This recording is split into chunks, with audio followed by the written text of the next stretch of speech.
know what's lamer, solar or Harley Benton guitars?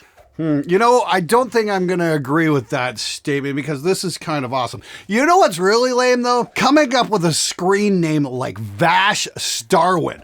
Wow. How to tell the world you've never kissed a girl without actually saying it out loud.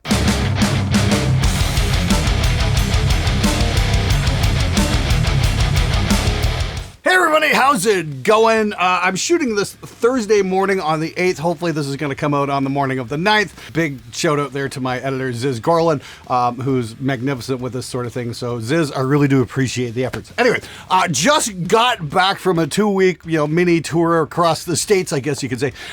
Did a few days in California and then went and did the NAMM show and then hightailed it to Miami and we did the 70,000 tons of metal cruise and then went up to Orlando for a couple days and then I topped it off by having lunch with an old friend, Mr. James Murphy, who you guys might remember played for Testament, Obituary, and Death.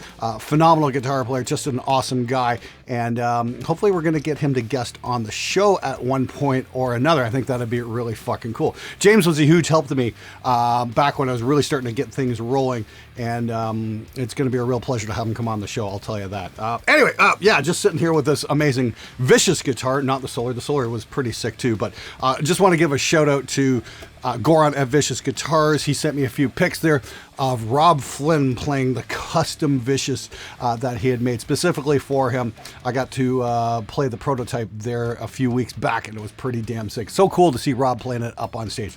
Definitely awesome. If you're in the market for a custom fee, go check out Goran at Vicious Guitars. He builds just incredible instruments. All right. I thought I'd try and mix up viewers' comments a little bit. Maybe start the show with a little bit of a weekly recap, show you guys what's going on, maybe do some recommendations as well.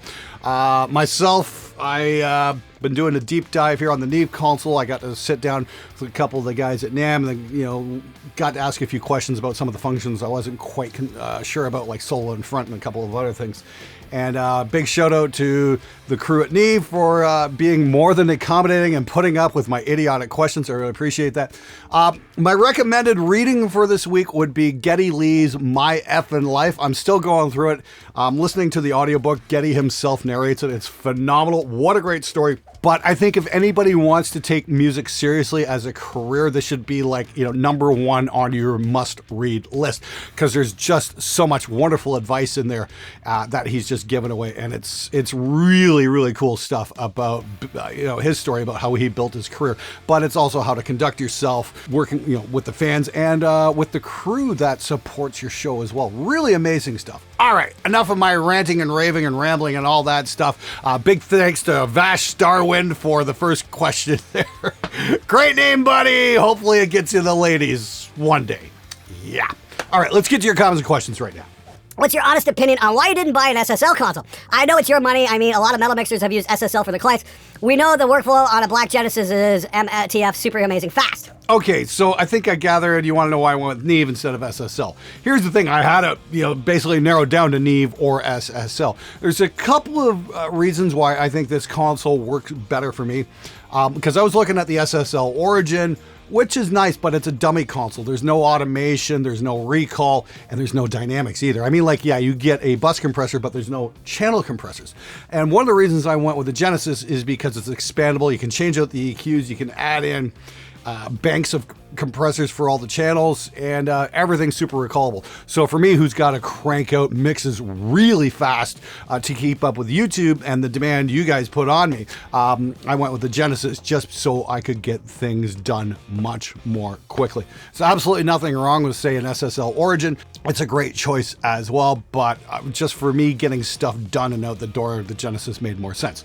Now, that being said, I was talking with Joel Wanasak. I was at NAMM, and we've got an idea. We're going to both mix the same song, him on his console, me on my console, and then switch studios and try working on the other dude's console. I think that might be a lot of fun. That might be a series we do over maybe 2 or 3 videos, and possibly go get it mastered at Lacquer Channel in Toronto and just see how the final product winds up. Should be an awful lot of fun. If that's something you guys would be interested in seeing, Neve versus SSL with a couple of mixing dudes, leave a comment below, because I do think that one's going to be an awful lot of fun.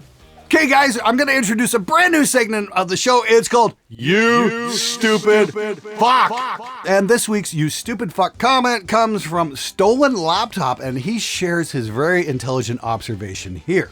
Glenn, amps don't matter for tone. 5 minutes later, changing amps, GG. I understand difference in texture. I'm just joking, Glenn. Okay, you might just be joking, but it's a fucking horrible joke. Take it from a guy who subjects all his friends to horrible jokes before I finally find one that lands and I put it on the show. I'm terrible, you're even worse. But apparently I have to break this down a little bit so even you can understand. I did not change amps. I used a Bad Cat Lynx 50. That's the same amp I used in the whole video. If I were to change it for a 5150, that would be a different amp. The only change I made was in the microphones. I used an SM57 for the rhythms, and then I used a E906 for the leads, 4 different textures. But I used the same amp. Once again, this is an amplifier. This is a microphone. See the difference? I knew you could. I follow you since your beginning, and this, my friend, is your best video ever, hands down. I'm into music production for some years, but this video made my guitar tone sit in the mix easier. I would like to see a drums and or bass video like this one. Fuck you, Glenn. Thank you, buddy. Great content. Okay, so you're referencing the video I just put out on Tuesday, which is called Why Your Guitars Sound Like Shit in a Mix. If you guys haven't seen it yet, please, when you finish this video, click on that one. There's some really valuable information on there, especially if you've been struggling to get your guitar tone to work in the context of a mix. I take 18 minutes and break it down and show you how to get a great guitar sound working. And the insane thing is I touch barely any EQ on the amp or the board or anything else. It all comes down to mic position and a very special technique that I gotta say was actually inspired by Henning Pauly of all people. He had some great advice on that, and it helped me avoid making a mistake that I've been making for years on end, and I'm sure a lot of other guitar players have made as well. Super helpful stuff. Make sure you click the fucking link, watch this video if you're recording guitar at home. It will make your job easier. You really are brilliant, Glenn. This is a game changer for me, yet another superlative video, Glenn. I have learned so much off you, dude. The song sounds killer too, man. Great mix. Love the bass tone. What a killer lead tone. Your knowledge is absolute gold, man. Well, thank you very much for that. Once again, I gotta say, I give Henning Pauly credit for this. Despite his rather bizarre exterior, there is a pretty major intelligence going on behind the scenes. I know, fuck, it's like saying Christians against Christ, but yeah, he actually is fairly fucking smart. Who'da thunk it? Anyway, I do have to thank him for the advice, but how I got the lead tone, that one I kind of came up with on my own, and it worked out pretty damn well. Once again, make sure you watch the video if you haven't seen it already. It will make your life easier. Hey, Billy, I just want to mention that you love the bass tone on that. That's using Spectre Digital's Element Bass, and it just sounds absolutely monstrous, and I want to make an announcement here and make sure everybody knows what's going on. We just released a new version, and we got a lot of the login issues solved, so if you've been having trouble trying to use the damn thing, yes, we got it fixed. Just remember, we're a small developer and just starting out, so there's some growing pains here. It's not like we're a multi-million-dollar corporation. We've got a huge team working for us. We've got a couple of very dedicated programmers helping us out, and we are trying to grow this thing, so we do appreciate your patience. The other cool thing is if you're a Pro Tools user, we've got AAX working on it on both Mac and PC. Praise Karam, it finally fucking works. Hallelujah. Anyway, let's move on to this week's sponsor. If you're releasing music to the world, you need DistroKid. I've been using them since 2015 and they kick ass. If you want to get your tracks out to Apple Music, Amazon, Google Play, and Spotify, and even 150 smaller sites, then cough up a whopping $22.99 a year, and you can keep 100% of your earnings. DistroKid also has tons of cool features like Spotify Hyperfollow for more followers, change your image on Apple Music and iTunes, and you can add credits and liner notes too. You can now list musicians, contact info, social media profiles, and hundreds of other roles. And what's really cool, there's now a mobile app so you can upload your music on the go, track your stats, and track your earnings too. DistroKid Splits allows you to pay your collaborators automatically by percentage so you can concentrate on making music instead of learning how to be an accountant. You can change your splits, plus add or remove collaborators at any time, and collaborators even get a 50% discount on their own DistroKid account. There's 3 levels of plans available: Musician, Musician Plus, and even one for labels. Sadly, there's no bass player, only one. They did make it simple enough for anybody to follow. I use DistroKid to put my music online, including this channel's theme song, The Eagle Has Landed, and I even got a license through DistroKid for that cover of Moon on the Water that we did a while back. And that's one of my favorite features, easy cover song licenses. What are you doing watching me? Get over to distrokid.com/VIP/Spectre today and grab yourself a 7% discount on your first year. DistroKid's the easiest way to get your music out to the world. Follow the link in the description below. Now back to the show.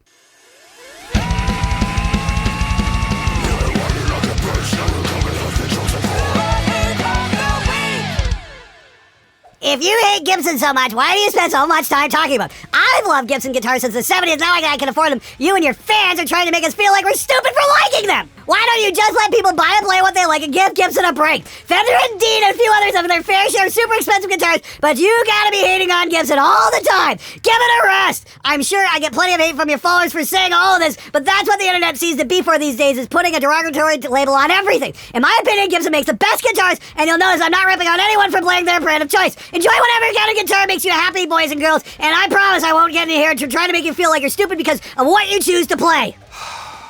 Somebody get James a tissue. Fuck's sakes, man. Okay, obviously you've missed the underlying message here. Maybe I need to spell this out so even you can understand it. I never had a problem with Gibson up until the last few years. The guitars they used to make were legendary. I would agree with you about back in the 70s, they made amazing stuff. I remember mid-80s, my guitar player had like a 72 Les Paul. Thing was probably the best playing guitar I'd ever had the distinct pleasure of playing. It was fucking incredible. The problem is they're not making guitars like that anymore, but they're still charging like they do.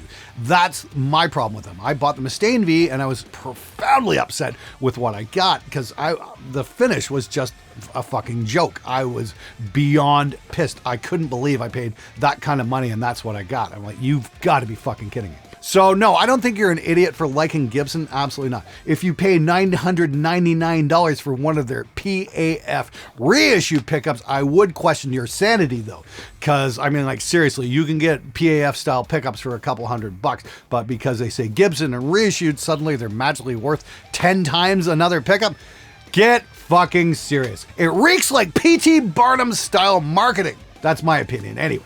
My whole point is Gibson isn't the only player in the game anymore. You can get phenomenal guitars that will beat them in terms of quality for far less money. Be a smart consumer. That's what I'm trying to get across. I really get a kick out of all the comments that think Glenn has some sort of hidden agenda with his channel. He does have an agenda, but it's not all hidden. The dude's goal here is pretty damn obvious. Helping metal musicians get the tones they are looking for without breaking the bank. If y'all could stop huffing your own farts, unstick your heads from your asses for more than half a second, and then dig the feces out of your ears, maybe you'd also get that message. Hey James, I hope you were paying attention to that one. Cool vid, thanks Glenn. Still, I can't just understand why these bad mics like the SM57 and the E906 are still used for miking guitar amps. Well, once again, here's the SM57, here's the E906. Let me break it to you in very simple terms. There's nothing wrong with these microphones. These microphones are not bad. Now at Chrysler, we had a phenomenon we called operator error. And I think that's applying to you in this situation. If you're finding these mics bad, might not be the mics. The answer you're looking for might be right in the mirror. Okay, so your board is up and running. Answer me this. How do you render tracks? Through the console to another capture DAW or CD burner, or does it run back through into another input in your DAW? Great question. I asked myself that several times too. It's like, okay, I'm mixing here. How do I get it back into the computer? And the great thing is on Reaper, we have the RIA insert plugin. And what that's allowing me to do is to take an output out of the board into the RME and then bring that into Reaper as it's rendering in real time. So that's how that happens. Now, being guitar players, we tend to overthink things and think they're way more complex than they really are. And it's actually a very simple solution. And it's quite elegant, actually. And all you do is you set Reaper up for real-time renders, hit the button, and it does its thing, and you get this wonderful finished mix. Copy through all this glorious analog processing. It's a really cool way to work. Now, interestingly enough, I'm going to be doing a bit of a deep dive, hopefully in the next couple months. We'll see what happens. I've been talking with a couple of different converter designers when I was at NAMM, and I'm going to be doing a bit of a deep dive, hopefully, fingers crossed, this is going to happen, into direct stream digital recording. And that's basically the digital equivalent of tape, according to some people. Anyway, I've heard it at AES a couple of years ago, and it kind of blew me away in terms of detail and what it can do. The thing thing is, it's very difficult to work with in terms of plugins. You really can't do EQs, and you can only do really basic edits with it, which might actually be a real cool thing, because if we're recording that kind of format, the musicians are actually going to have to be able to play their instruments for a change, which I think we've been kind of missing for the last 20 or 30 years. It's going to be something worth investigating anyway. I don't know if there's going to be any real advantage to it or not, but the cool thing is now I have an analog board. I can actually work with that format and see what we get. For what it's worth, though, apparently at NAMM, and I heard this through the grapevine, Stevie Wonder got wind of it, got to listen to it, and then went to a certain manufacturer and demanded a 24-track recorder with direct stream digital. So, hey, I'm going to take a wild guess here that Stevie Wonder probably has a very well-developed set of ears, and he definitely heard something he liked. So it's going to be very cool. If it doesn't wind up on this show, hopefully we'll hear what Stevie does with it anyway. That'd be super cool. Hey Glenn, long time sub, and I have a basic ass question for you. When I record my tracks on my DAW, it will start cracking or sounds start sounding not bright, or even worse, it crashes when I have multiple tracks playing, like 4 tracks. I don't know if it's the interface, DAW, or what. Well, I'm going to take a wild guess. You're probably running Windows. I'm going to guess you have a bunch of TSR programs fucking just sitting there in the background eating up all kinds of cycles. You might go into your MS config or whatever it is now and disable everything that starts up when you load up your Windows. That'd be a good start. And then start taking a look at your buffer sizes and see what happens.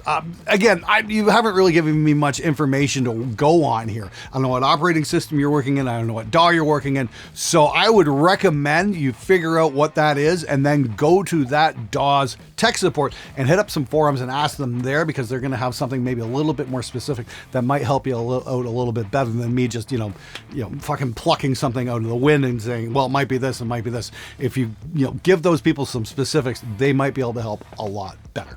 Good luck, dude. And if that doesn't work, just go buy a Mac.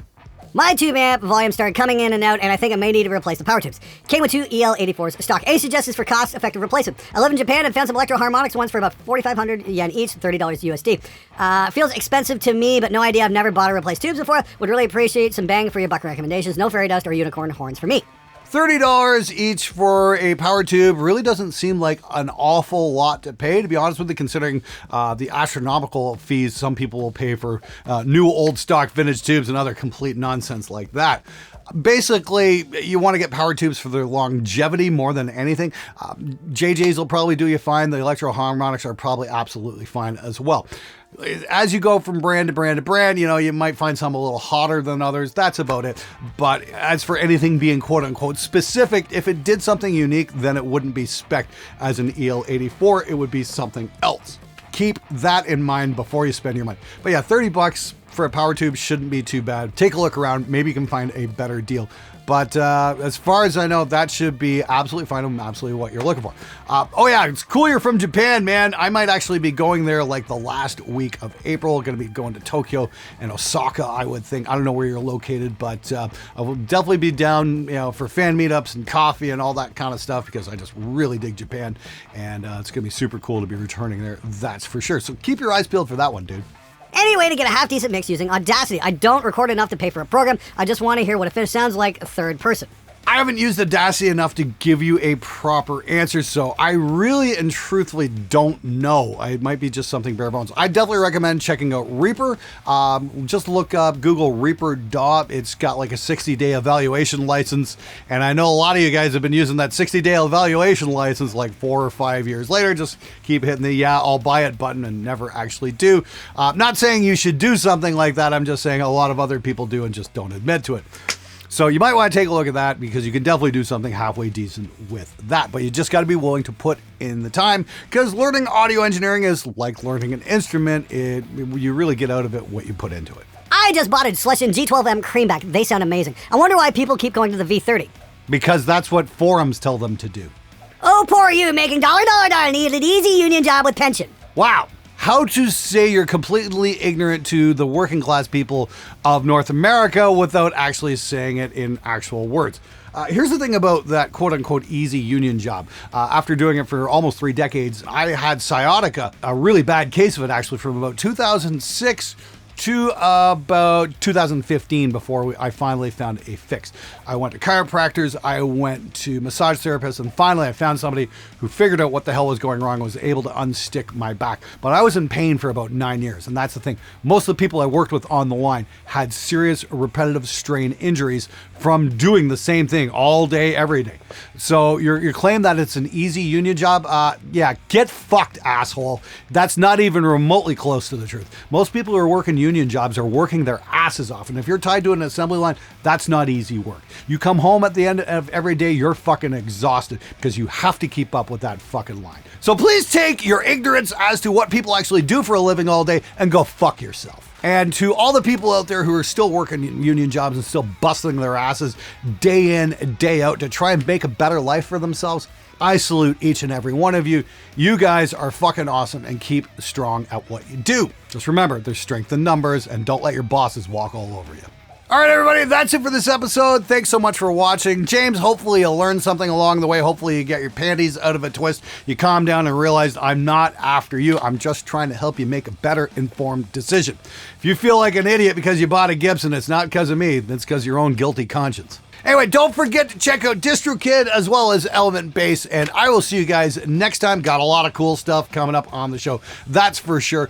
And yeah, I just cracked 550,000 subscribers, so that means I've got a 5150 I need to give away. Ooh, what's that going to be all about? Hit the subscribe button and find out. And oh yeah, above all, don't forget to check this video out, Why Your Guitars Sound Like Shit in a Mix. It's a very simple solution. I break it down and show you guys how to get better guitar sounds on your recordings. All right, that's it. Get the fuck out of here. But you know what's really named? Really named? Oh, fuck. Man, I still need, there's so much. So hopefully. I'm an idiot this morning. Okay.